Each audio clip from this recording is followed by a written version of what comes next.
Why would you want chocolate to smell like fresh hay and then you put dandelion paste on it? Is this real? Bonjour, France. How's it going, guys? Welcome back to the channel. Hopefully you're having a super fun, awesome day. We're going to be checking out a video by the channel Le Pays Préféré des Français. The video is called Arbois Region Bourgogne, Franche-Comté. Stephanie Byrne, Le Village Préféré des Français 2016. Let's see what that says in English. It says, Arbois, Burgundy, France, Comté region. Stephanie Byrne, the French people's favorite village. Okay, so this is France's favorite village of 2016. Very cool. Links down below for this original video, as always. Go check them out. Go check it out. Hit like on the original video. We're going to check this out. Thanks for watching it with me. Let's do it. Avant de découvrir le grand gagnant en direct à la fin de l'émission, mettons le cap à présent sur la capitale des vins du Jura, le village d'Arbois, en Bourgogne. Hold on. Rochefort. I have this from Belgium. Trappist Rochefort. This is from, I believe this is from the Wallonie, French-speaking part of Belgium, possibly. I don't know what Rochefort means. Very cool. Rochefort and Tara.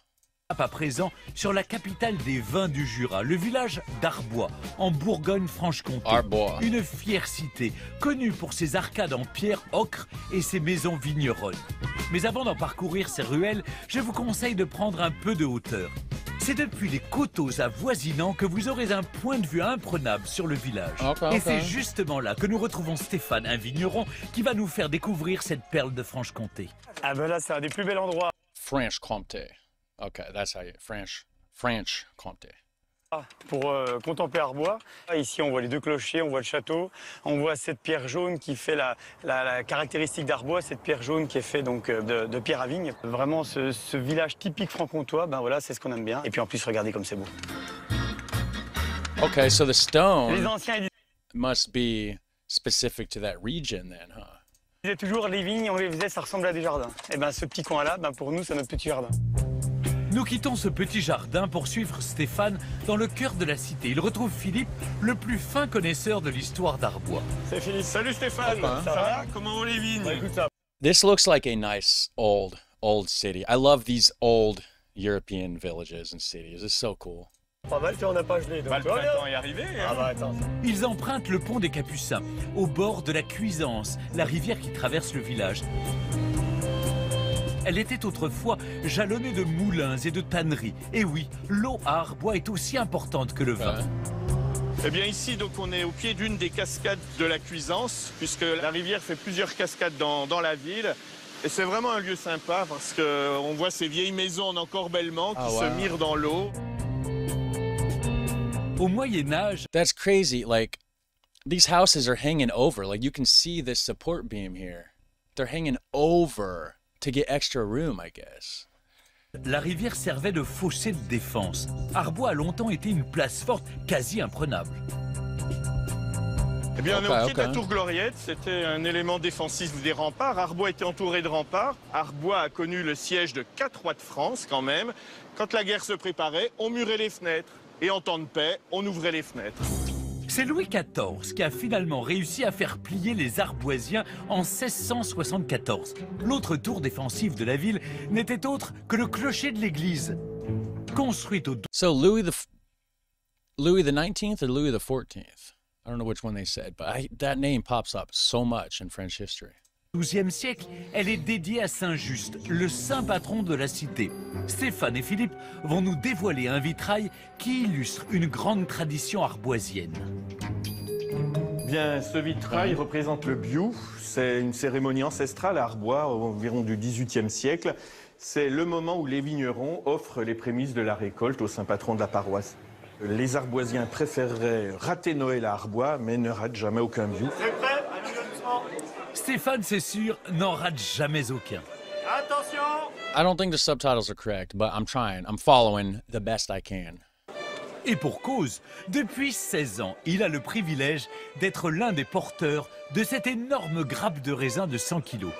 Il y a deux conditions, il faut habiter à Arbois et avoir de la vigne. Moi, je ne suis pas né à Arbois, je suis né à 2 km d'ici, pas très loin. Je suis à Arbois depuis 20 ans, mais je me suis vraiment senti arboisien quand j'ai porté... That didn't look like real grapes, though. That was supposed to be a big bundle of grapes. Is it? They look too... That don't look like grapes. 2 km d'ici, pas très loin. Je suis à Arbois depuis 20 ans, mais je me suis vraiment senti arboisien quand j'ai porté le bio. C'est porter le bio pour un vigneron, c'est un super honneur. C'est vraiment rentrer dans la vie, dans la vraie vie d'Arbois, dans la vraie vigneronne d'Arbois et dans la tradition arboisienne. Et ça, c'est superbe. Le bio, c'est chaque année, le premier dimanche de septembre, à Arbois. Vous pourrez y découvrir le vin jaune. On dit que c'est le roi des vins du Jura. Pour le trouver, il faut descendre dans l'une des plus grandes caves du village. On arrive dans les caves, King of Wines. dans la cave centrale, puisqu'il y a 3 caves, qui font 70 mètres de long, 10 mètres de large. Et voilà un fameux tonneau. Tiens, je vous laisse le sentir. Allez, merci. C'est pas mal, hein. C'est quoi, En 2000 2010. 2010 bah, En 2010, oui. Le vin jaune, c'est d'abord un cépage, le savagnin, qui va vieillir sans être complété pendant plus de 6 ans. Pour les autres vins, on remplit régulièrement les tonneaux pour ne pas laisser entrer l'air. Le savagnin, au début, le tonneau est rempli complètement. Le niveau va petit à petit descendre. Et il va se créer à la surface du vin ce voile de levure qui protège, qui le transforme et puis qui donne tous ces arômes de vin jaune tout à fait typiques. Et puis voilà, à la fin du vieillissement, donc il y aura à peu près le tiers d'évaporation. À ce régime, n'importe quel autre cépage tournerait au vinaigre. Mais ici, à Arbois, la magie opère. C'est quelque chose qui est tout à fait encore un mystère. Et à l'adéquation savagnin. So it evaporates through the wood barrel, I guess? So the liquid level slowly goes down, right? Is it just evaporating through the pores in the wood? Sol jurassien et toute cette magie avec l'ambiance, avec les micro-organismes qu'il y a dans les caves, c'est ça qui va permettre donc au vin jaune d'évoluer et d'obtenir ce goût tout à fait unique, cette typicité, cette puissance. Okay. Ce qui fait la richesse du vignoble arboisien, c'est aussi son environnement naturel. Celui des contreforts jurassiens, c'est là que nous retrouvons Stéphane.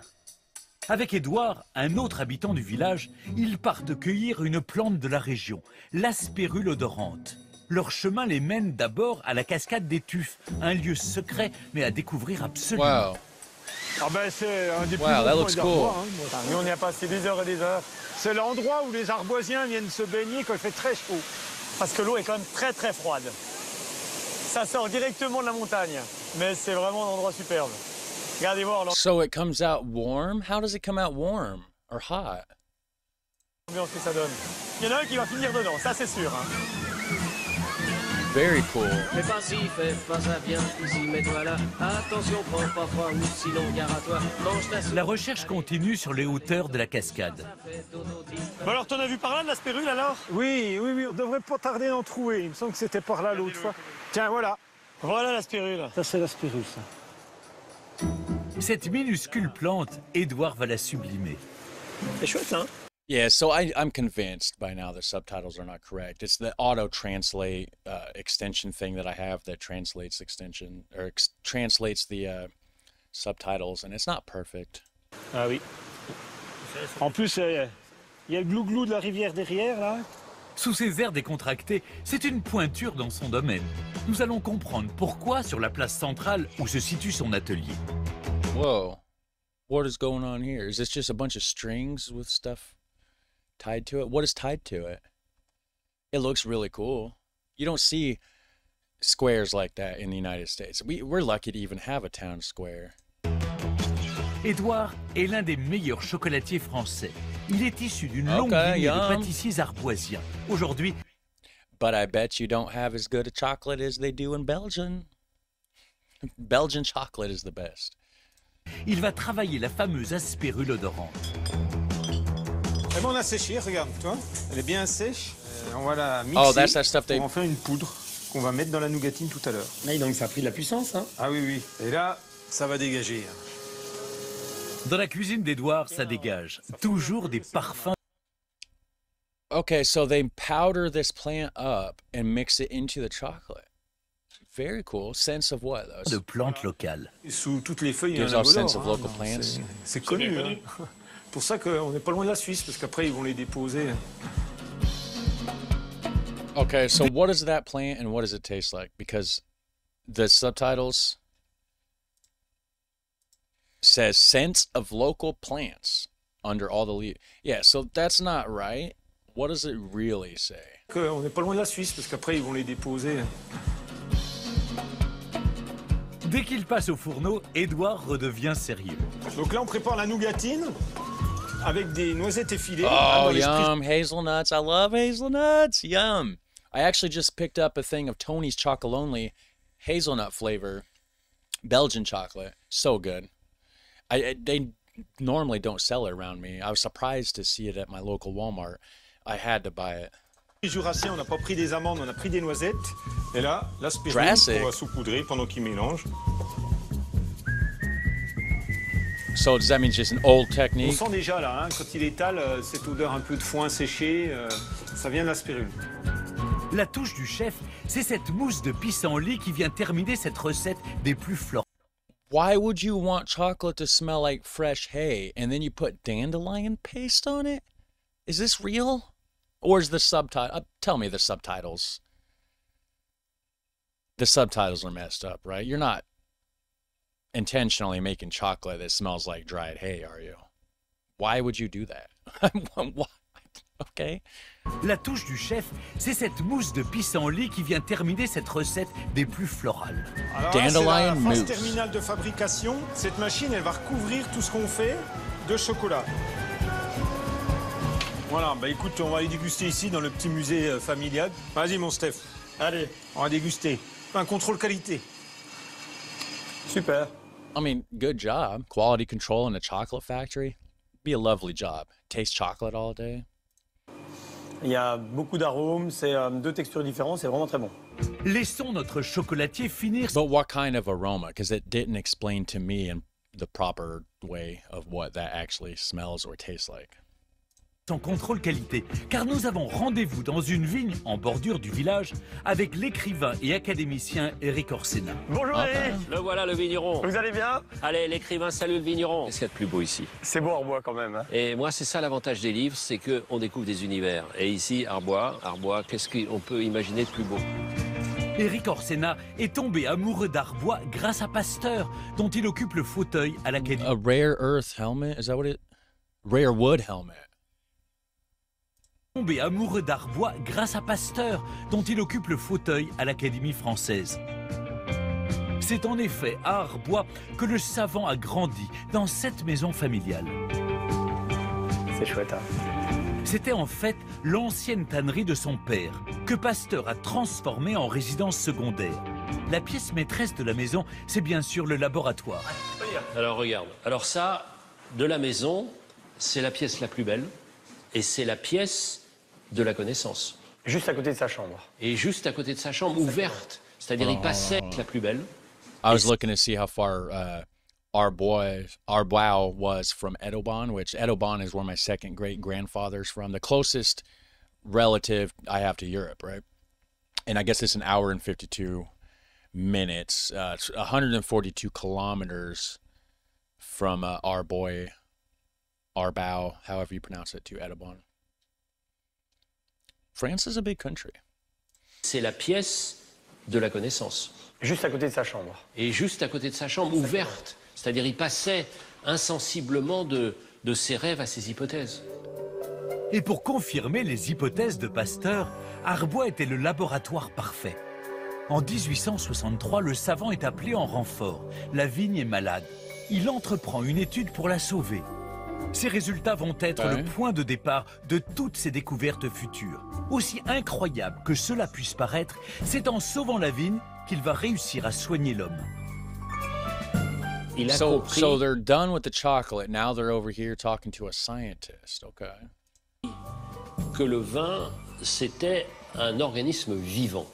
Donc c'est le vin qui lui a ouvert la porte vers une bien meilleure compréhension de tous les mécanismes de la vie. Et toutes ces expérimentations sur le vin, toutes ces recherches avec sa vigne, avec les vignerons d'Arbois, tout ça, ça s'est fait ici, ça s'est fait dans ce laboratoire. Et pour Arbois, c'est une fierté extraordinaire. Okay, so he took his knowledge in science and applied that to the art of winemaking, or he was consulting winemakers? Not quite sure.